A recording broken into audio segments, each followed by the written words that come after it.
राज्य महिला आयोग की बड़ी कार्रवाई। अस्पताल से लेकर विकास भवन तक रही अध्यक्ष की सख्त नजर। उत्तर प्रदेश के जनपद जालौन के मुख्यालय उरई में राज्य महिला आयोग की अध्यक्ष बबीता सिंह चौहान गुरुवार को दौरे पर रहीं। उन्होंने अपने कार्यक्रम की शुरुआत उरई के महिला जिला अस्पताल से की, जहां आयोजित कन्या जन्मोत्सव कार्यक्रम में वह मुख्य अतिथि के तौर पर शामिल हुईं। उनके साथ महिला आयोग की सदस्य अर्चना पटेल भी मौजूद रहीं। कार्यक्रम के दौरान गर्भवती महिलाओं की गोद भराई की गई और नवजात शिशुओं का अन्नप्राशन संस्कार संपन्न कराया गया। अस्पताल में जन्मी कन्याओं को सुरक्षा किट वितरित कर उनके उज्जवल भविष्य की कामना की गई। अध्यक्ष ने उपस्थित महिलाओं को सरकारी योजनाओं जैसे प्रसूति लाभ योजना, कन्या सुरक्षा योजनाओं, मातृ स्वास्थ्य कार्यक्रम आदि की विस्तृत जानकारी देकर उन्हें अधिक से अधिक लाभ उठाने के लिए प्रेरित किया। यहाँ अभी मेरा जिला अस्पताल में यहाँ पहुँची हूँ मैं, जहाँ कन्या जन्मोत्सव था, गोद भराई थी, अन्नप्राशन था, ये सारे प्रोग्राम है। इसके बाद मेरी जनसुनवाई भी है यहाँ आज जालौन में, तो ये अभी प्रोग्राम लगातार चल रहे हैं। तो जैसा भी आपने देखा होगा कि अभी यहाँ हमने कन्या जन्मोत्सव बनाया, तो उसमें बच्ची जो पैदा हुई हैं बच्चियाँ, उनको कन्या सुमंगला योजना के तहत इनके बारे में भी बताया, क्योंकि बहुत सारे यहाँ ये पत्रक भी हमारे बट रहे हैं सबको कि कन्याओं के बच्चियों के पैदा होने से लेके और उनके पढ़ाई लिखाई विवाह तक की व्यवस्थाएं आज मुख्यमंत्री जी ने सारी व्यवस्थाएं उनकी की हुई हैं। तो मैं कह सकती हूँ कि हम उत्तर प्रदेश की महिलाएं सब सौभाग्यशाली हैं कि उन्हें माननीय योगी आदित्यनाथ जैसे व्यक्तित्व का आज हमें नेतृत्व मिला हुआ है। तो अभी हमारी अंदर भी आपने देखा होगा कि वहाँ गोद भराई की जो गर्भवती महिलाएं उनकी गोद भराई का, तो उसके ये संकेत हैं और उनका मानना भी है कि जब तक बच्चा या जब तक कहते हैं कि किसी भी इमारत को मजबूत करने के लिए उसकी नींव की ज़रूरत होती है। जब हम उत्तर प्रदेश को आत्मनिर्भर या भारत को आत्मनिर्भर बनाने की बात कहते हैं, तो जब तक हमारी जो पैदा होने वाले बच्चे हैं वही जब तक हमारे स्वस्थ नहीं होंगे, उनकी माएँ स्वस्थ नहीं होंगी, तो कैसे संभव है। तो उनके लिए गोद भराई में एक हमने बड़ी बड़ी उनको टोकरियाँ दी, जिसमें सारे सांकेतिक फूड हैं कि आपको ये खाना चाहिए तो आपको इससे माँ को और बच्चे को दोनों को लाभ होगा। मैम, जिस तरीके से लगातार मुख्यमंत्री जी भी स्वास्थ्य सेवाओं को लेकर लगातार देख रेख करते हैं, उसके बावजूद भी देखा जाता है कि सरकारी जो तंत्र है वो सही से काम नहीं कर रहे हैं। लगातार शिकायतें मिल रही हैं कि बाहर के लोगों को दवाएं लिखी जाती है, परेशान किया जा रहा है। इसको लेकर क्या कहना चाहेंगे? देखिए भाई, यहाँ तो मेरी बहुत लोगों से बात हुई है, लेकिन अभी मुझे कोई ऐसा व्यक्ति नहीं मिला जिसने ये कहा हो कि हम बाहर से दवाई लेके आए हैं या कहीं किसी ने कोई पर्चा लिया है या पर्चे के पैसे किसी ने लिए। तो यहाँ तो मुझे लग रहा है कि ऐसी कोई शिकायत नहीं है, पर मैं आपको बता सकती हूँ शायद इसकी ज़रूरत भी नहीं होगी, क्योंकि आज जितना उत्तर प्रदेश सरकार की अगर बात करूँ मैं, तो आज शिक्षा स्वास्थ्य पर जितना पैसा आज सरकार खर्च कर रही है उतना शायद कभी किसी ने कल्पना भी नहीं की होगी। क्योंकि उनका मानना है कि अगर सभी, स्पेशली अगर महिलाओं की बात करूं, तो उन्होंने आपने देखा होगा कि हमारा एक स्लोगन है सशक्त नारी और सशक्त प्रदेश। तो सशक्त नारी का मतलब यही है कि वो स्वस्थ भी और वो शिक्षित भी हो। तो मैं कह सकती हूँ स्वास्थ्य और शिक्षा पर जो पैसा इतना खर्च हो रहा है और उनको आत्मनिर्भर बनाने के लिए जो पैरवी की जा रही है, तो मुझे लगता है कि अब ये सब चीज़ें नहीं हैं। ये तो पहले कभी हुआ करती थी कि बाहर से दवाइयाँ दे दी, पेशेंट को नहीं देखा, रेफर कर दिया, पर अब सारे व्यवस्थाएं सब ठीक है सारी जगह। अस्पताल निरीक्षण के बाद अध्यक्ष बबीता सिंह चौहान ने विकास भवन सभागार में विभिन्न विभागों के अधिकारियों के साथ समीक्षा बैठक की। बैठक के पश्चात उन्होंने जनसुनवाई शुरू की, जिसमें जिले भर से आई महिलाओं ने अपनी समस्याएं खुलकर रखीं। जनसुनवाई के दौरान एक महिला ने अपने पति पर मारपीट करने, अश्लील वीडियो वायरल करने और फर्जी मुकदमा दर्ज कराने जैसे गंभीर आरोप लगाए। महिला ने यह भी कहा कि कई बार शिकायत करने के बाद भी सुनवाई नहीं हुई। ये सुनते ही अध्यक्ष बबीता सिंह चौहान भड़क गईं और संबंधित विभाग के अधिकारियों को तत्काल प्रभाव से कार्रवाई के निर्देश दिए। उन्होंने साफ कहा कि महिलाओं के सम्मान और सुरक्षा से कोई समझौता नहीं किया जाएगा। अध्यक्ष ने अधिकारियों से पूछा कि इतनी गंभीर शिकायतों के बावजूद अब तक कार्रवाई क्यों नहीं हुई। उन्होंने स्पष्ट चेतावनी देते हुए कहा कि महिला उत्पीड़न से जुड़े मामलों में लापरवाही किसी भी हालत में बर्दाश्त नहीं की जाएगी। साथ ही पीड़ित महिला को हर संभव कानूनी सहायता उपलब्ध कराने का आश्वासन दिया।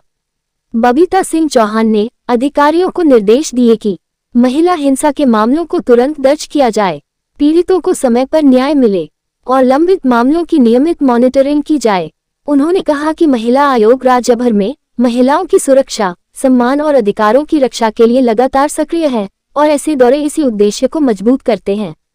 जालौन में महिला आयोग के अध्यक्ष का ये दौरा एक और संवेदनशीलता और दूसरी ओर सख्त कार्यशैली दोनों का संतुलित उदाहरण रहा।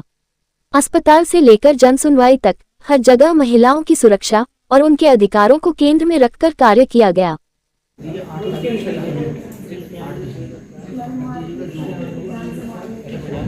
इसके पति को भी बुला जरा।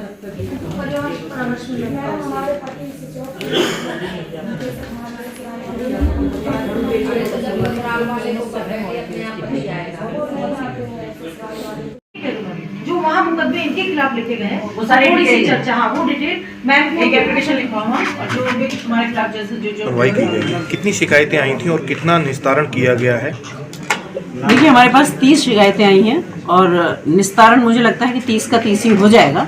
एक दो केस ऐसे हैं जिसमें जो कोर्ट में चल रहे हैं, जिसमें हमारी भूमिका बहुत ज़्यादा नहीं होती है, तो उनको छोड़ के बाकी मुझे लगता है कि सारी जितनी भी एप्लीकेशंस हैं और जितना भी है यहाँ, तो सबका निस्तारण आज कर दिया जाएगा। एक महिला की शिकायत आई थी, उसने पति पर आरोप लगाया कि उसका एमएमएस बना के वायरल किया है, लेकिन उस पर कोई कार्रवाई नहीं हुई है। ये बहुत ही दुर्भाग्यपूर्ण बात है और ये जांच का विषय भी है। तो हमारे यहाँ हमने कह दिया है अपने इस अधिकारियों से कि भाई उसकी जांच की जाए, क्योंकि पत्नी है और एमएमएस बना के उसका वायरल किया है, तो यही बहुत ही गलत बात है। दूसरा, उसी के ऊपर उन्होंने केस दर्ज करा दिए।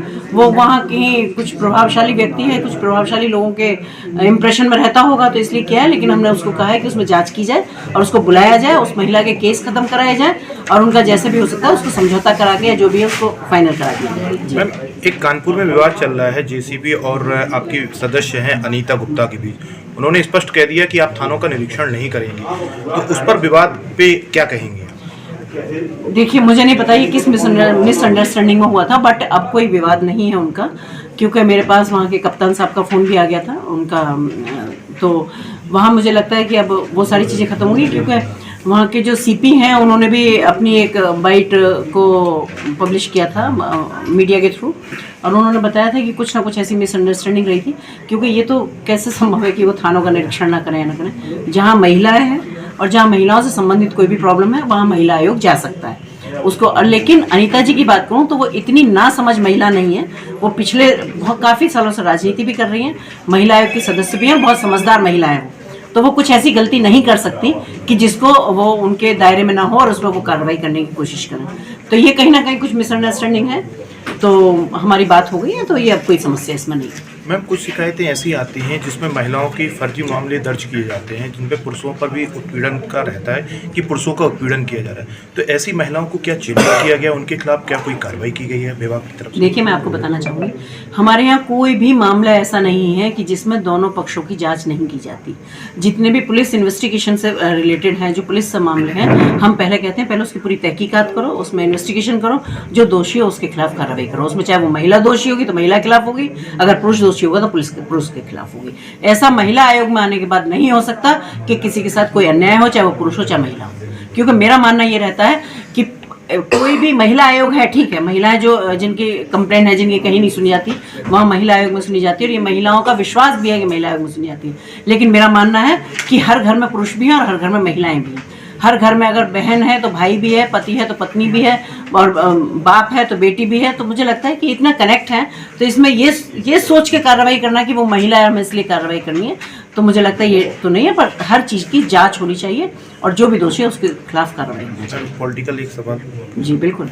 प्रधानमंत्री को एआई के द्वारा कांग्रेस ने दिखाया चाय बेचने वाला, कितना बड़ा अपमान किया गया प्रधानमंत्री का। ये बिल्कुल बेहुदा हरकत है, इस पर कोई कमेंट्स करना इसलिए बेकार है कि ना तो उनके कहने से प्रधानमंत्री की इमेज बन रही है और ना उनके कहने से प्रधानमंत्री जी की इमेज बिगड़ रही है। तो ये बेहुदा और उनकी छोटी सोच को दर्शाते हैं कि जहाँ जब ये इस तरह की हरकतें करते हैं, इससे कोई फर्क पड़ने वाला नहीं है, क्योंकि दुनिया जानती है, भारत की बात नहीं कर रही मैं, पूरा विश्व जानता है कि आज प्रधानमंत्री किस इमेज के साथ और किस उनकी कार्यशैली किस तरह की है।